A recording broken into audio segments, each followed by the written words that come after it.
오늘은 누가복음 강의 47번째 시간으로 누가복음 10장 38절에서 42절을 통해서 좋은 편을 택하였으니 라는 제목으로 하나님의 말씀 증거하도록 하겠습니다.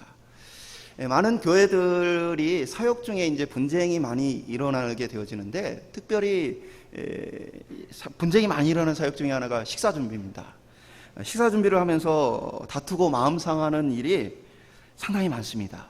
제가 아는 교회도 개척한 지 얼마 안 된 교회인데, 식사 준비하는 문제를 가지고 안 믿는 사람들 앞에서 길거리에서 대판 성도들이 싸운 거예요. 그리고 나서는 이제 그 교회 목사님이 식사 준비를 아예 하지 않고 식권을 교회에서 준비해서 주변에 있는 식당에 가서 식사를 하는 걸로 바꾼 그런 교회도 있습니다. 식사 준비를 하다가 왜 이렇게 싸우게 되어질까요? 음식이란 맵고 짜고 사람마다 간이 다르고, 또 사람마다 뭐 고기 좋아하는 분, 채소 좋아하는 분, 좋아하는 뭐 선호도 다르고, 그리고 또 이제 이 음식을 준비하는 것이 준비부터 시작해서 뒷마무리까지의 복잡하고 또 많은 일들이 있기 때문에, 힘든 일이 있기 때문에 아무래도 이제 다툼이 좀 많이 일어나게 되어집니다. 얼굴을 붉히는 일이 생기고 내 마음 같지 않아서 마음 상하는 일이 생깁니다. 그런데 이제 교회에서 식사 준비뿐 아니라 많은 사역을 하면서 마음 상하고 다투는 일이 종종 발생하게 되어집니다. 서로 사랑한 마음으로 시작한 일들이 불화로 인해서 서로 불만과 원망을 하게 되어지는 일도 보게 되어집니다. 오늘 본문에는 바로 그러한 이야기가 기록이 되어져 있습니다. 마르다가 예수님을 초청하고 예수님을 위해서 음식을 준비하고 있는데, 아무것도 하지 않는 이 동생을 보며 마르다의 마음속에 원망함이 생기게 되어집니다. 그랬는데 예수님께 그 마음을 좀 알아달라 해서 얘기를 했는데, 오히려 예수님이 꾸지람 비슷하게 하시는 말씀을 좀 듣게 되어집니다. 수고했고 예수님을 사랑하는 마음으로 섬겼는데 무엇이 문제였을까? 참 열심히 일했는데 주님의 인정을 받지 못한 것은 무엇 때문인가? 성경은 종종 열심히 수고하고 애쓴 사람들, 주의 이름을 위해서, 주의 나라를 위해서 열심히 희생했다라고 말하는 사람들에게 때로는 주님이 나는 너를 모른다 하시는 일도 보게 되어지고, 오늘 마르다와 같이 때로는 주님의 책망을 듣는 일도 보게 되어집니다. 우리가 교회 생활을 하면서 주님의 사역들을 감당함에 있어서 열심히 수고하고도 이렇게 주님께 인정받지 못하고 칭찬을 듣지 못한다면 얼마나 안타까운 일이겠습니까? 서로 다른 사람들, 서로 다른 마음을 가진 사람들이 한 공동체를 이루는 일은 참 쉽지 않습니다. 주님은 하나님을 사랑하고 이웃을 사랑하라고 우리에게 말씀하셨습니다. 그리고 지난 시간에 우리 누가복음 강해를 통해서 율법교사에게 하신 말씀처럼 그 사랑이라는 건 원수처럼 여겨지는 사마리아인까지도 사랑하는 것이다. 한마디로 얘기해서 이 누가복음의 지금 맥락 속에서는 주님의 공동체를 이루는 일에 있어서 이 율법교사와의 지난번 본문은 공동체의 구성원이 아니라고 여기고 자신과는 하나가 아니라고 여겼던 이들마저도 하나님 나라 안에서 그들을 품어주고 하나가 되어지고 이웃이 되어야 한다는 사실을 말씀해 주셨다면, 오늘 사실 마르다와 마리아의 이 모습을 통해서는 주님이 만드신 이 공동체 속에서 서로 달라서 마음이 불편하고 어려운 구성원 내에 어떻게 주님의 한 공동체를 이루고 그 사랑을 실천할 것인가 우리에게 말씀하고 있는 부분입니다. 오늘 이 마르다와 마리아의 모습을 통해서, 그리고 예수님 하시는 말씀을 통해서 우리가 어떻게 한 공동체를 이루며 수고하고 애쓴 것들을 통해서 하나님께 칭찬 듣고 인정받을 수 있을지 오늘 말씀을 통해서 함께 살펴볼 수 있기를 소망합니다. 첫 번째 한번 따라해 보겠습니다. 서로 다른 신앙을 인정하라. 38절에 보면 온 본문의 이제 배경을 설명해 줍니다. 그들이 길 갈 때에 예수께서 한 마을에 들어가시니 마르다라 이름하는 한 여자가 자기 집으로 영접하더라. 예수님께서 제자들과 길을 가다가 그 마을에 가셨습니다. 그때에 한 여자, 바로 마르다가 예수님을 자기 집으로 초청해서 모셔드리는 모습을 보게 되어집니다. 이 마을의 이름은 오늘 우리 누가복음에 기록되어 있지 않지만 이들이 살았던 마을을 성경은 베단이라고 기록을 해주고 있습니다. 이 베단이란, 이 베트는 이 집이란 뜻이고, 난이는 테나, 곧 덜 익은 무화과, 정확히는 기다리면 익는 무화과가 아니고, 무화과 이 한 해에 여러 차례 이제 열매를 맺게 되어지는데, 상품성 있고 가치 있는 무화과가 맺어지기 전에, 그 전에 이제 이렇게 상품성이 없는 무화과, 그것이 이제 바로 이 테나를 얘기합니다. 그러니까 이런 이제 무화과는 가난한 자들을 위한 식량이었어요. 상품 가치가 없으니까 가난한 이들이 그것을 마음껏 따먹도록 했습니다. 그러니까 이러한 상황 속에서 이 마을의 이름이 덜 익은 무화과, 상품성 없는 무화과의 집이다라고 불려졌던 이것이 당시 사람에게는 가난한 자들의 집이다라고 이 의미를 받아들였던 것이죠. 이 베다니에는 이 나사로와 마리아 마르다 말고도 성경에 이제 한 가정이 등장하는데, 바로 나병에 걸렸던 시몬이 바로 이 마을에 살았고, 요한복음에 보면 예수님께 고침을 받게 되어지는 모습을 기록하고 있습니다. 그러니까 나병 환자나 가난한 사람들이 주로 모여 있는 이 마을 속에 예수님 오셨을 때, 마르다는 자신의 마을에 오신 그 예수님을 기뻐하며 자기 집으로 초청하여 모셔드렸던 것입니다. 이 베단이라는 지역은 그 예루살렘으로부터 약 한 3km 정도 떨어져 있는 동네입니다. 이 동네에 예수님께서는 종종 들리셨던 것을 보게 되어지고, 요한복음에 보면 특별히 이 가정을 예수님께서 사랑하셨다 기록을 하고 있습니다. 요한복음에 보면 죽었던 나사로를 살리기도 하시고, 또 마리아가 귀한 향유병을 깨트려서 향유를 예수님의 발에 부어드렸던 모습도 기록이 되어 있는데, 오늘 본문은 요한복음의 이 사건들이 일어나기 전에 먼저 일어난 사건으로 예수님을 어떻게 처음 이들이 맞아들였는지 기록하고 있다, 우리가 이해를 할 수 있습니다. 마르다는 39절과 같이 예수님을 모셔드려서 열심히 음식 준비를 하고 있는 반면에, 39절에 보면 마리아는 예수님 발치에 앉아서 말씀만 듣고 있는 모습을 보게 되어집니다. 이 두 자매의 모습이 굉장히 이렇게 서로 다른 모습을 보여줍니다. 개혁주의자 목회자인 제이시 라일은 이런 말을 합니다. 둘 사이에 많은 차이가 있는데, 둘 사이에 서로 성품이 너무 다르고 성향이 너무 다르다 할지라도 두 사람 모두 하나님께서 인정하시는 믿음의 사람들로, 교회란 서로 다른 사람들, 서로 다른 그러한 신앙의 색깔과 모양을 가진 사람들이 모여있는 곳이다 라는 이야기를 하게 되어집니다. 실제로 오늘 본문을 보면 마르다는 어떤 모습입니까? 적극적이고 활동적인 모습을 보게 되어져요. 그리고 직설적인 그러한 모습을 보게 되어집니다. 그러니까 예수님을 봤어요.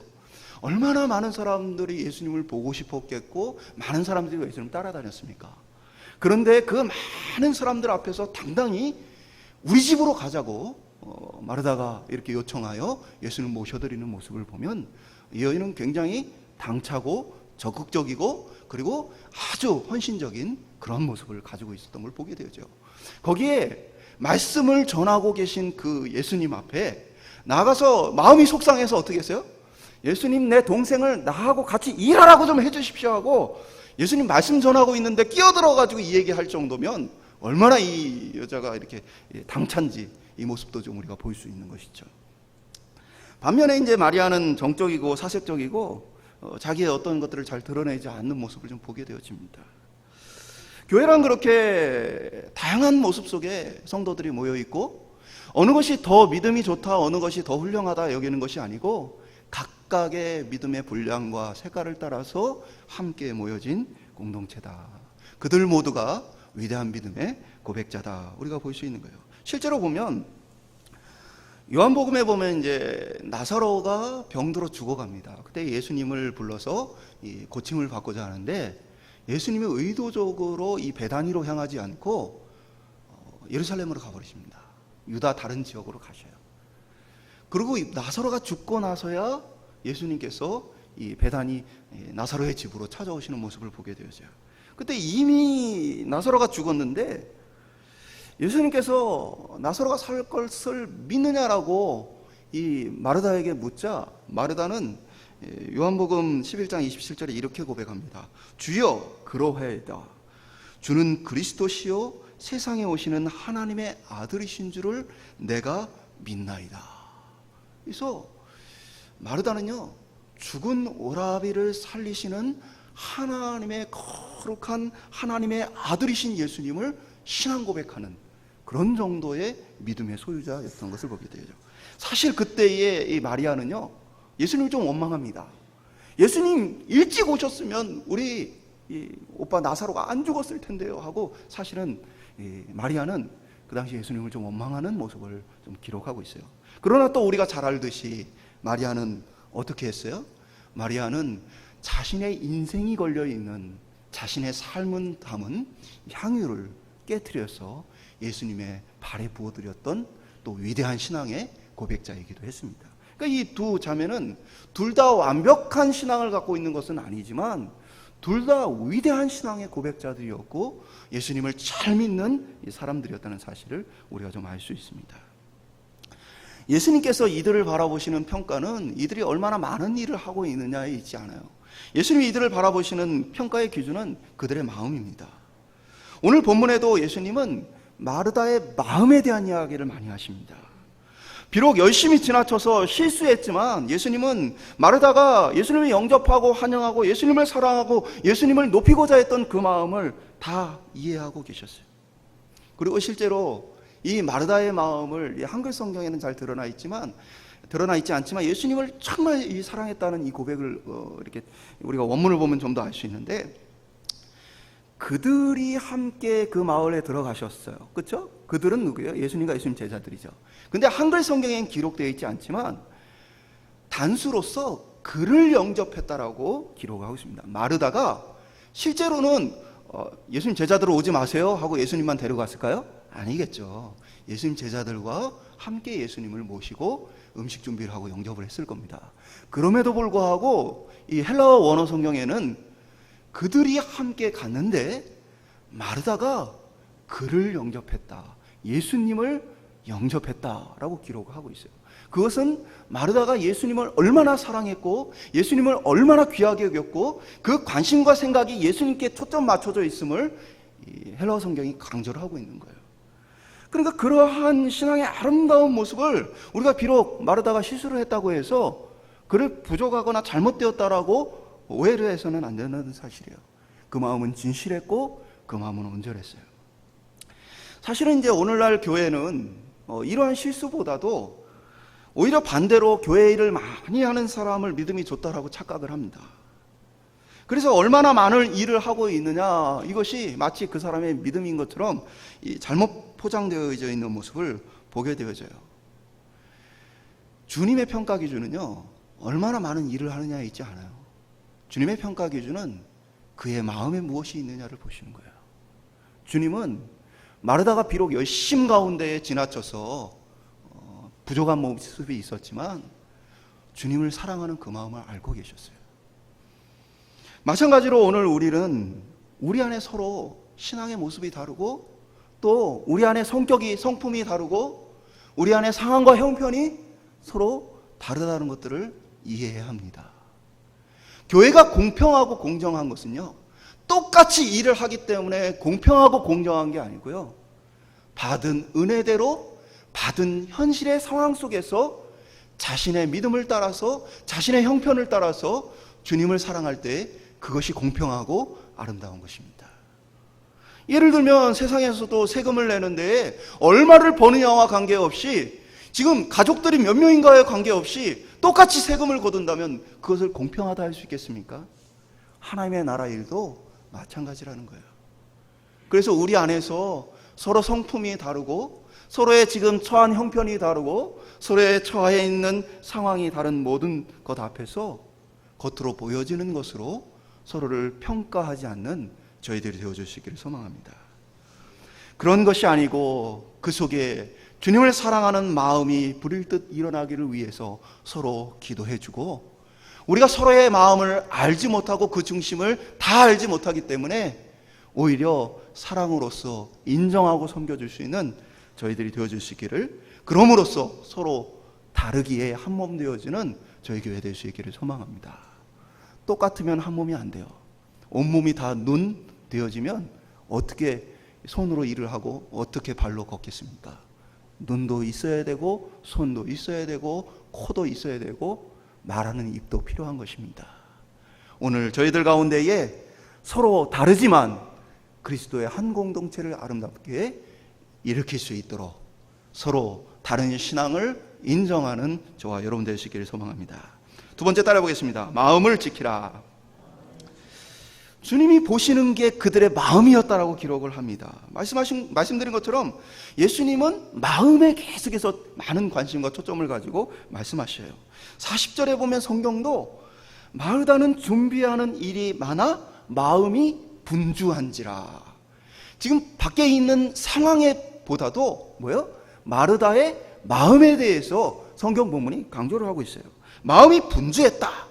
분주했다는 말은 무엇이냐? 이 단어가 이제 페리스파오라는 말인데, 페리는 이 주변이란 뜻이고 스파오는 당기다라는 의미를 갖고 있어요. 이게 이제 수동태형으로 쓰여서 주변에서 당겨지다라는 뜻을 가지고 있는 단어예요. 한마디로 분주한 지금 상황은 어떤 거예요? 여기에서 마음을 당기고 여기에서 마음을 당기고 여기저기에서 이 마르다의 마음을 막 집어당기니까 정신없는 거예요. 그것을 오늘 성경은 분주했다라고 번역을 했어요. 이것도 신경 쓰고 저것도 신경을 써야 합니다. 그러니까 한편으로 그 여기저기에서 이 바쁘고 분주한 가운데 이것저것 신경 써야 될 것이 많다 보니까 그 마음이 어떤 것입니까? 부담이 많이 가는 거예요. 그래서 이 단어를 분주했다 또는 마음에 부담이 컸다라고 이 번역을 할 수 있는 것입니다. 40절을 자세히 읽어보면 마르다는 준비하는 일이 많아 마음이 분주한지라. 그러면서 어떻게 해요? 예수께 나아가 이르되 주여 내 동생이 나 혼자 일하게 두는 것을 생각하지 아니하시나이까. 그를 명하여 나를 도와주라 하소서. 이게 이제 정확히 보면 동생에 대한 원망이 아니고요. 이게 자세히 보면 예수님에 대한 원망이에요. 그러니까 예수님 동생이 지금 나를 안 도와줍니다 라고 얘기한 게 아니고 뭐예요? 예수님 지금 내가 이렇게 고생하고 있고 내가 지금 이렇게 마음이 부담스럽고 분주한 게 안 보이십니까? 주님을 지금 원망하고 있는 거예요. 주님이 좀 알아두시고 내 동생한테 좀 얘기를 해 주십시오. 한마디로 얘기해서 사실 정확하게는 뭐예요? 주님 내가 이렇게 힘든데 왜 안 알아주십니까? 지금 예수님을 향한 원망을 좀 하고 있는 모습을 보게 되어져요. 실제로 우리는 종종 왜 나만 이렇게 수고해야 하는가 할 때가 있습니다. 저에게 자주 듣는 표현이에요. 저희 아내가 집에서 왜 나만 이렇게 집안일을 많이 해야 하는가 원망을 많이 합니다. 제가 죄인이죠. 큰 죄인입니다. 그런데 실제로 저희 아내가 고생을 많이 합니다. 그러니까 그런 원망이 들 때가 있죠. 처음에는 기뻐하고 자원하는 마음으로 우리가 일을 했다가도 주를 사랑하는 마음으로 했다가도 여기저기에서 막 분주하게 우리 마음을 끌어당기고 나면 그것에 마음을 빼앗겨서 내가 주를 사랑했다는 것, 주를 위해 하고 있다는 것들을 때로는 왜 주님이 나를 못 알아주실까? 왜 주님이 나를 이렇게 홀로 두셨을까? 라고 우리의 마음 가운데 원망함이, 서운함이 사로잡힐 때가 많아요. 실제로 이 분주한 마음이라는 건 뭐예요? 한편으로 자신을 알아주지 못하는 예수님에 대한 서운함이 막 마음 한켠으로 끌어당깁니다. 사단은요 하나님의 사역을 감당하고 주의 일을 하는 사람들의 마음을 그냥 두지 않아요. 그래서 막 서운한 마음으로 여기서 끌어다니고 이쪽에서는 도와주지 않는 그 동생, 철없는 그 동생의 그 어떻게 보면 못돼 보이는 그 모습, 이기적인 그 모습을 보면서 나도 거기에 앉아 있고 싶다, 나도 편하게 그냥 말씀 듣고 싶다라는 그 분노의 마음이 막 또 끌어당기는 거예요. 그리고 너무나 많은 일들, 이것도 해야 되고 저것도 해야 되고 혼자서 많은 사람들의 음식을 준비해야 되는 그 일이 어떻게 보면 이것도 해야 되고 저것도 해야 되고 조급한 마음이 또 막 그를 끌어당기고 있는 것입니다. 그래서 우리에게 중요한 건요, 주의 사명을 감당함에 있어서 우리의 마음을 지켜야 합니다. 왜냐? 사단은 우리의 마음을 내버려 두지 않습니다. 여기저기에서 마구 끌어당깁니다. 여기로 신경을 쓰게 하고 저기로 신경을 쓰게 합니다. 그래서 하나님 기뻐하시지 않는 마음으로 우리를 잡아당기려 합니다. 그런데 예수님은 이러한 마르다의 마음을 정확하게 진단하고 계십니다. 41절에 보면 마르다야 마르다야 내가 많은 일로 염려하고 근심하냐. 예수님 뭘 아세요? 마르다의 마음을 아세요. 사실은 이 표현에 감동이 있어요. 마르다야, 마르다야. 만약에 이 표현이 없었다면요, 우리가 실제로 그 예수님의 음성을 그 자리에서 들은 게 아니잖아요. 그럼 이게 어떤 뉘앙스로 얘기했는지 오해할 수 있어요. 예를 들면 이제 종종 문자나 카톡을 하다가 다투는 분들을 봐요. 왜 다투냐? 자기는 좋은 의도로 보냈는데 상대는 그 문자를 보고는 거기 나쁜 의도나 아니면 비꼬는 의미로 잘못 오해했을 때 서로 문자를 하다가 다투는 경우를 종종 봅니다. 그러니까 이 글자라는 거는 뭐예요? 뉘앙스를 담지 않고 감정을 다 담지를 못해요. 그래서 어떻게 보면 마르다야 하고 오늘 본문이 나왔다면 이게 예수님의 마르다를 꾸짖고 있는 것으로 착각할 수 있어요. 근데 마르다야, 마르다야라는 이 두 번의 표현은 성경에 사람 이름을 두 번 부르는 표현이 많지 않고요, 하나님께서 또는 예수님께서 사람 이름을 두 번 불러주시는 경우가 몇 번 등장하지 않습니다. 예를 들면 베드로야, 베드로야 예수님 불러주셨고, 또 복음을 전하는 이 바울을 향해서 바울아, 바울아 하나님이 불러주셨어요. 이때의 표현은 다 하나같이 뭐였냐면 부드럽게 그들을 불러주시는 음성이에요. 그러니까 오늘 본문은 어떤 거예요? 마르다의 잘못을 호되게 꼬집는 예수님 모습이 아니고요, 네 마음이 지금 이렇게 근심하고 염려가 있냐. 주님이 마르다의 마음을 이해하시면서 그를 불러주시는 모습을 보여줍니다. 애정을 가지고 그녀를 부르십니다. 그녀의 마음을 안타깝게 여기시고 불쌍히 여기시며 사랑하는 음성으로 마르다를 불러주십니다. 그러면서 많은 일로 염려하고 근심하냐. 여기 많은 일이란 이 두 가지의 많은 일, 두 개의 단어가 아니고 한 단어인데요, 이게 큰 일을 뜻하기도 합니다. 그러니까 예수님 말씀하신 건 많은 일 또는 큰 일. 그러니까 지금 마르다가 하고 있는 일에 대해서 예수님이 그 말씀에 듣는 일에 비해서 음식을 준비하는 일은 아무것도 아니야 라고 얘기하신 게 아니고 어떻게 한 거예요? 많은 일이고 네가 큰 일을 하고 있다라고 말씀하신 거예요. 그가 하고 있는 일에 대해서 예수님 어떻게 하신 거예요? 인정해 주시는 모습을 보게 되어지는 것입니다. 힘든 일을 하고 있구나, 네가 큰 일을 하고 있구나, 고생을 하고 있구나, 주님 그렇게 말씀하신 것입니다. 그런데 네 마음에는 염려와 근심이 있구나. 염려란 것은 걱정이 되고 하는 것이고, 근심이란 것은 사실 이제 마음의 고통뿐 아니라 굉장히 괴로운 상황을 이야기하고 있는 것입니다. 그러니까 막 걱정, 이거 빨리 이거를 어떻게든 해야 되는데 시간은 부족하고, 이러한 이제 마음들, 거기에 뭐요? 괴로운 거죠. 혼자서 모든 일을 해야 되는 것에 대한 괴로움을 주님이 보시고 네 마음속에 그것이 있구나를 보여주시는 거예요. 그러나 우리가 기억할 것이 있다면 주님이 원하시는 건 염려와 근심을 통해 주의 사역을 감당하는 것이 아니고요, 사실은 주님 원하시는 건 그저 우리에게 충성된 것입니다. 사람들은 일을 잘하고 싶어 합니다. 일을 잘하는 것과 충성되게 하는 것은 서로 달라요. 잘한다는 것은 좋은 결과를 만든다는 거예요. 충성되다는 건요, 어떤 것이에요? 주님의 마음에 합하게 하는 것입니다. 이것이 같아 보이지만 서로 달라요. 우리가 주의 일을 하다가 많이 다투게 되어지는 이유는요, 일을 잘하려고 하다가 싸우는 겁니다. 더 잘하고 싶고 더 좋은 결과를 만들려고 하다 보니까 서로 싸우고 다투게 되어지는 거예요. 근데 주님이 원하시는 건 잘하는 것이 아니고 충성되게 하는 거예요. 사랑하는 마음으로 하는 것이고, 서로 부족해도, 결과가 좀 부족해도 주님이 기뻐하시는 것이에요. 헌신을 많이 하는 사람들을 우리가 교회에서 많이 봅니다. 마르다와 같이 일을 잘하는 사람들은 일을 하면서 충성을 하고 일을 하면서 보람을 느낍니다. 이러한 사람들은 맡겨준 일을 잘하고 싶어 합니다. 그리고 실제로 잘할 만한 능력과 재능들을 가지고 있습니다. 그러다 보니까 일을 잘하는 재능과 능력이 있다 보니까 그러한 재능을 갖지 못한 사람들을 이해하지 못하고 왜 그렇게 하냐, 왜 저렇게 하냐는 마음들이 생기게 되어지는 것입니다.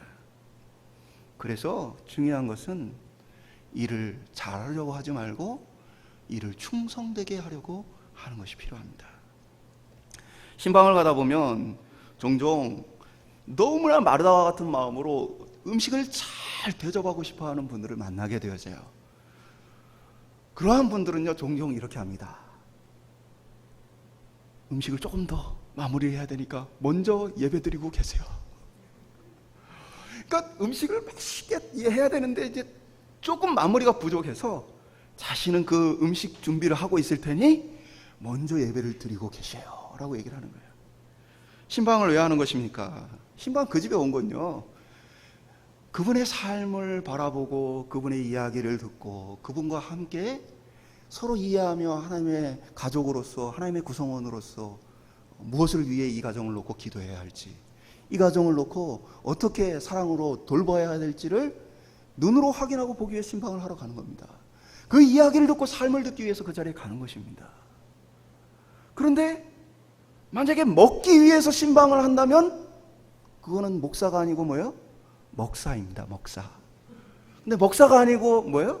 목사는 목사의 일을 하는 거예요. 그러니까 대접을 받고 먹는 일보다는 사실 거기 뭐가 중요한 거예요? 본질적인 것은 함께 신방하는 일이에요. 함께 신앙의 교제를 나누는 일입니다. 선한 목적과 선한 마음을 가졌지만 때로는 우리의 열심이 지나치거나 우리의 성향이 굉장히 일을 잘하고 싶은 모습 때문에 본질을 잃어버릴 때가 많이 있습니다. 오늘 우리 가운데에 일 자체에 너무 빠져서 일을 너무 잘하고 싶어서 많이 실수하기보다는, 그리고 때로는 그것 때문에 원망하는 마음이나 지친 마음을 가지기보다는 기쁨과 즐거움으로 주님의 사명을 감당할 수 있는 저와 여러분 될 수 있기를 간절히 소망합니다. 그러기 위해서 분주함으로부터 우리의 마음을 지킬 수 있기를 간절히 축원드립니다. 마지막으로 따라해 보겠습니다. 좋은 편을 택하라. 오늘 성경의 42절이 사실은 굉장히 이렇게 어떻게 보면 교회의 사역에 대한 철학을 결정짓는 해석의 차이를 갖고 있습니다. 42절에 보면 몇 가지만 하든지 혹은 한 가지만이라도 족하니라. 마리아는 이 좋은 편을 택하였으니 빼앗기지 아니하리라 하시니라. 이 한글 성경의 이 번역을 보면 몇 가지만 하든지 혹은 한 가지만 하든지 이렇게 이제 우리가 이해를 하게 되어지면 마치 마르다가 이것도 준비하고 저것도 준비하고 너무나 많은 것을 준비하느라고 이렇게 되었으니까 차라리 그냥 한 가지 음식만 준비해라 라고 우리가 오해할 수 있어요. 그리고 사실 이러한 번역을 따라갈 때에는 과거에도 기독교 역사 전통에도 그러한 해석을 하는 분들이 계시긴 했습니다. 그러나 사실 본문은 그런 이야기를 하고 있는 것이 아닙니다. 지금 우리 한글 성경에 있는 몇 가지만 하든지라는 이 부분은 일부 성경 사본에는 있고 일부 성경 사본에는 없는 부분입니다. 그래서 우리가 잘 아는 영어 성경의 NIV나 아니면 킹제임스 성경 같은 경우는 이 부분이 없습니다. 반면에 우리 한글 성경이나 또는 성경 원문에 충실한 번역이라고 여겨지는 NASB 성경 번역 같은 경우는 오늘 본문이 기록이 되어 있습니다. 몇 가지만 하든지. 근데 이 차이를 이해해야 되는데 NIV나 킹제임스 버전의 이 성경 번역은 성경을 읽는 독자들이 이해하기 쉽게끔 번역을 한 특징이 있어요. 그러다 보니까 번역을 함에 있어서 또는 성경을 번역해 또는 기록함에 있어서 듣는 사람이 좀 이해할 수 있도록 배려를 했어요. 그러다 보니까 오늘 몇 가지만 하든지라는 부분이 오해를 살 수 있으니까 어떻게 한 거예요? 뺀 거예요. 원문에는 물론 있지만.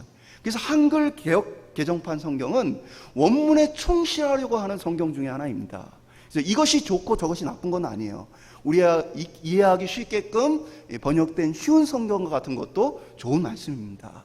그러나 또 다른 한편으로 말씀이 원래 어떻게 기록된가를 좀 더 깊이 있게 보기 위해서는 사실 원문에 충실한 번역도 필요한 것입니다.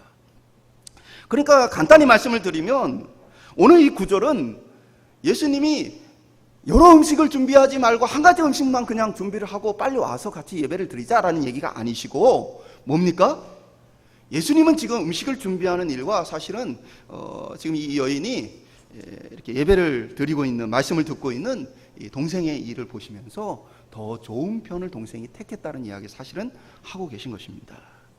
그러니까 마리아는 이 좋은 편을 택했다라는 건 말씀을 듣는 거예요. 그래서 뭐냐?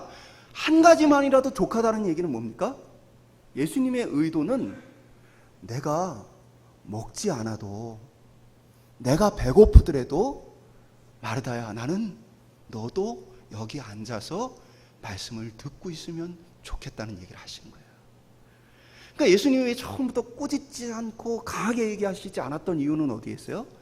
마르다의 그 충성된 마음과 그 본질을 아셨기 때문에 그래요. 다만 그 마음에 분노하고 원망하는 마음으로 그 일을 하는 걸 보시면서 차라리 그것을 내려놓고 어떻게 하는 거예요? 그냥 앉아서 너도 말씀에 귀를 기울였으면 좋겠다. 실제로 예수님은 예루살렘에 오실 때마다 어떤 마음으로 오세요? 십자가를 지고 내가 이들의 곁을 곧 떠나야 된다는 마음을 갖고 계세요. 실제로 누가복음의 이 맥락 속에서도 예수님은 십자가를 내가 져야 되겠다, 그리고 이들 곁을 곧 떠나야 되겠다는 마음을 갖고 계시잖아요. 그러니까 그 맥락 속에서 내가 이제 곧 떠나야 하는데, 지금 내가 눈을 마주하고 얼굴을 마주하고 이들에게 말씀을 가르칠 수 있는 시간이 이제 얼마 남지 않았는데, 마르다야, 네가 그냥 여기 앉아서 내가 배고파도 좋으니까 말씀을 들었으면 좋겠다.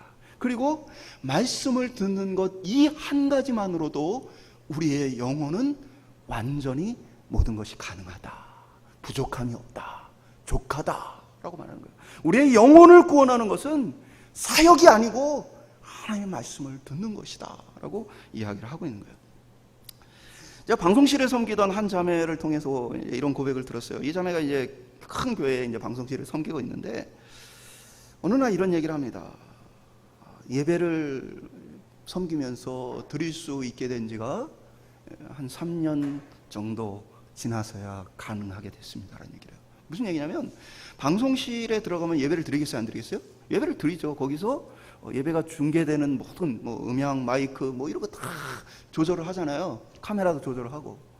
근데 이 자매가 이런 얘기를 예배를 드리지 못했다는 얘기는 이건 거예요. 아무래도 방송을 하다 보니까 소리가 잘 안 나오면 그거에 신경을 써야 되고, 볼륨이, 찬양을 하시는 분도 어떤 분들은 마이크를 가까이 대고 어떤 분들은 멀리 대고, 어떤 분들은 목소리가 크고 어떤 분들은 목소리가 작아요. 그러니까 뒤에서 그러한 것들을 조절하고, 그리고 때로는 그곳에서 녹화하는 분 몇몇 분들이 같이 있기 때문에 어떤 방송적인 부분에 부족함이 생기면 서로 이야기를 해주고 그 얘기를 해결하다 보니까 뭐예요? 예배에 집중해서 예배를 드리고 찬양을 드리고 말씀을 듣는 게 어려웠던 거예요. 그러다 보니까 이 자매가 이 방송실을 섬기면서 한 3년은 예배가 제대로 드려지질 못했어요. 근데 한 3년을 하고 나니까 이제 예배가 잘 드려집니다. 이제는 일을 하면서도 예배에 집중할 수 있게 되었습니다 라는 얘기를 하는 거예요. 교회 이런저런 사역을 하다 보면 우리가 사실 예배나 또 하나님의 말씀을 듣고 또 성도들과 충분히 교제하는 일에 부족할 수 있습니다. 그렇죠? 누군가는 또 예배를 위해 희생을 하고 섬겨야 되고 헌신을 해야 합니다. 그러나 중요한 것은 이 모든 섬김이 우리의 예배보다 중요하지는 않다는 사실입니다.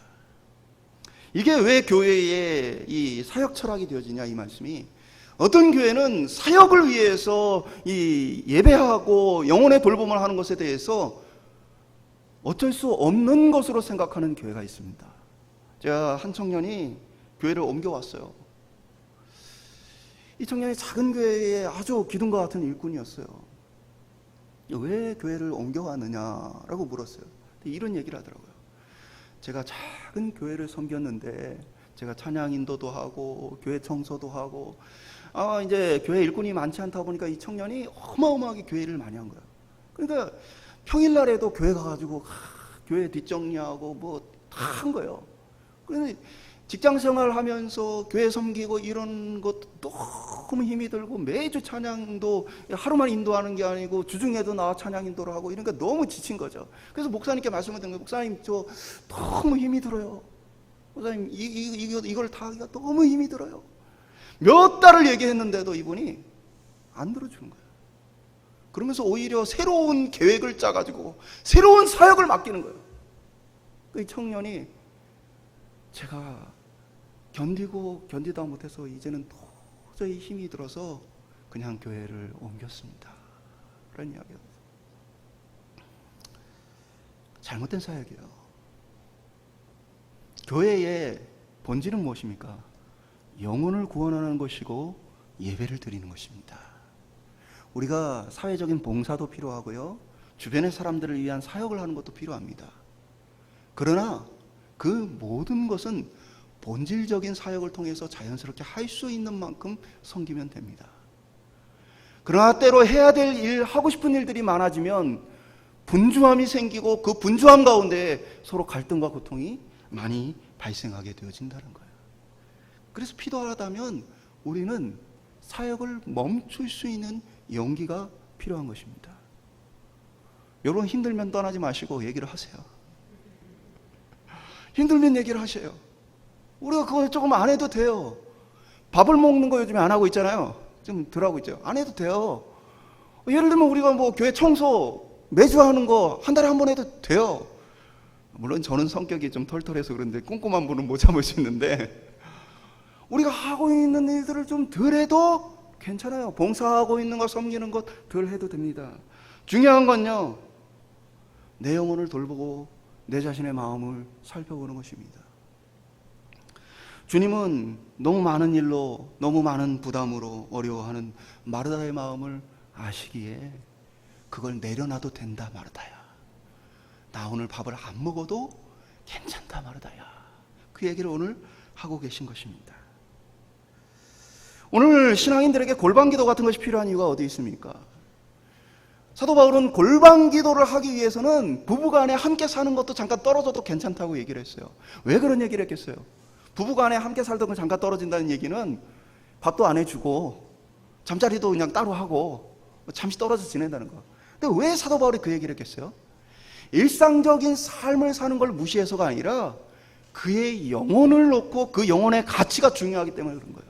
만약에 그가 일상의 삶을 살다가 그 영혼이 피폐해지고 많은 집안일로 인해 너무 힘이 든다면 어떻게 하라는 거예요? 그것을 잠시 내려놓고 골방에 와서 뭐예요? 기도하며 영혼을 회복하라고 얘기를 하고 있는 거예요. 오늘 우리는 그렇게 자신의 영혼을 돌아보고 또 지쳐있는 영혼들을 돌아보면서 집사님 좀 쉬세요. 집사님 기도하면서 말씀 들으면서 이런 일들 잠시 내려놓으세요. 집사님이 요즘에 너무 힘들어 보여요. 서로 격려하면서 서로의 영혼을 돌아볼 수 있는 그런 교회가 되어져요. 그 영혼이 먼저가 되어지는 그런 교회 사역이 되어져야 합니다. 그럴 때에 비로소 주님이 기뻐하시는 교회가 되어진다는 사실입니다. 물론 우리가 주님께서 우리에게 맡긴 일들을 책임감 있게 해야 되겠죠. 그러나 때로 우리에게 쉼이 필요하다는 사실을 인정할 수 있길 바랍니다. 우리는 기계가 아니고 사람입니다. 때로는 마음이 지치고요, 때로는 육신이 지칩니다. 때로는 관계 때문에 힘들어할 수 있고 때로는 여러 가지 어려움이 있을 수 있어요. 그때 잠시 나만의 시간을 가질 수 있는 것이고 회복할 수 있는 기회를 가질 수 있는 것입니다. 그것을 이해해주고 기다려주고 뒤에서 묵묵히 기도해주는 저와 여러분 될 수 있기를 주님의 이름으로 축원드립니다. 말씀을 맺도록 하겠습니다. 교회는 다양한 사람들로 이루어진, 다양한 지체로 이루어진 한 몸 공동체입니다.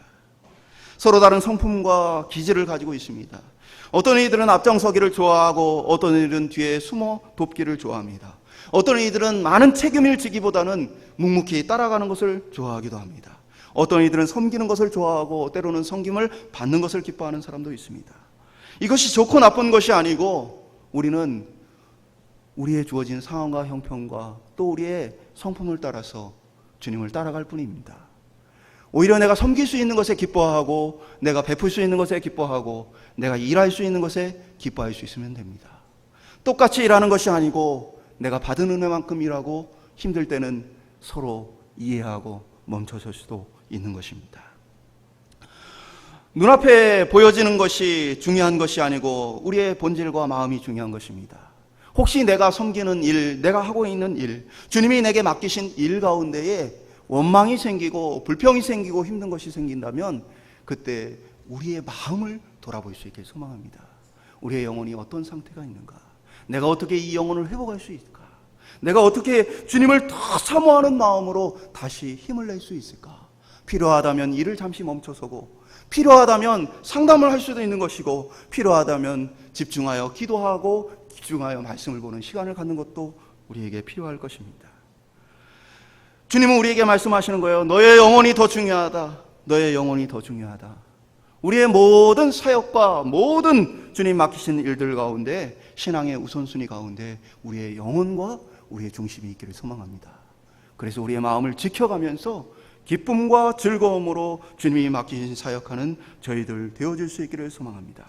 그래서 우리 오포중앙교회는 많은 일을 하는 교회보다는 주님을 기뻐하고 주님을 많이 사랑하는 교회가 되어줄 수 있기를 주님의 이름으로 축원드립니다.